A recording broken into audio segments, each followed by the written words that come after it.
ಕೇಂದ್ರ ಸಚಿವ ಅಶ್ವಿನಿ ವೈಷ್ಣವ್ ತಾವು ಝೋಹೋ ಪ್ಲಾಟ್ಫಾರ್ಮ್ ಬಳಸಲಿದ್ದೇನೆ ಅಂತ ಕೆಲವು ದಿನಗಳ ಹಿಂದೆ ಎಕ್ಸ್ಪೋಸ್ಟ್ ಒಂದರಲ್ಲಿ ಹೇಳಿ ಕುತೂಹಲ ಮೂಡಿಸಿದ್ರು. ಪ್ರಧಾನಿ ನರೇಂದ್ರ ಮೋದಿ ಅವರು ಸ್ವದೇಶಿ ವಸ್ತು ಮತ್ತು ಸೇವೆಗಳನ್ನು ಬಳಸುವಂತೆ ಹೇಳಿದ್ರು. ಅವರ ಮಾತಿನಂತೆ ದೇಶೀಯವಾದ ಝೋಹೋದ ಸೇವೆಗಳನ್ನು ಬಳಸುತ್ತಿದ್ದೇನೆ ಅಂತ ಅಶ್ವಿನಿ ವೈಷ್ಣವ್ ತಿಳಿಸಿದ್ದಾರೆ. ಈ ಪೋಸ್ಟ್ಗೆ ಝೋಹೋ ಸಿಇಒ ಶ್ರೀಧರ್ ವೆಂಬು ಪ್ರತಿಕ್ರಿಯಿಸಿದ್ದು, 2 ದಶಕಗಳಿಗೂ ಅಧಿಕ ಕಾಲ ಪ್ರಾಡಕ್ಟ್ ಸೂಟ್ ನಿರ್ಮಿಸಲು ಶ್ರಮಿಸಿದ್ದ ತಮ್ಮ ಎಂಜಿನಿಯರ್ಗಳಿಗೆ ಇದು ಉತ್ತೇಜನ ಕೊಟ್ಟಂತಾಗಿದೆ ಅಂತ ಹೇಳಿದ್ದಾರೆ.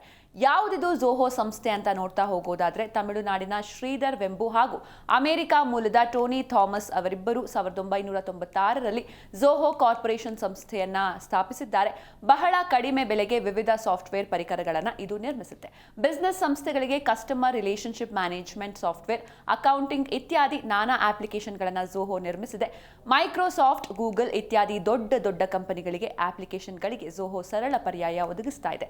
Zoho CRM, Zoho Campaigns, Zoho Sales IQ, Zoho Social, Zoho Books, Zoho Invoice, Zoho Inventory, Zoho Writer ಹೀಗೆ 50ಕ್ಕೂ ಹೆಚ್ಚು ಅಪ್ಲಿಕೇಶನ್ಗಳನ್ನು ಆಫರ್ ಮಾಡುತ್ತೆ. ಬಿಸಿನೆಸ್ ಬೆಳವಣಿಗೆ ಮತ್ತು ನಿರ್ವಹಣೆಗೆ ಈ ಅಪ್ಲಿಕೇಶನ್ಗಳು ಸಹಕಾರಿಯಾಗುತ್ತೆ.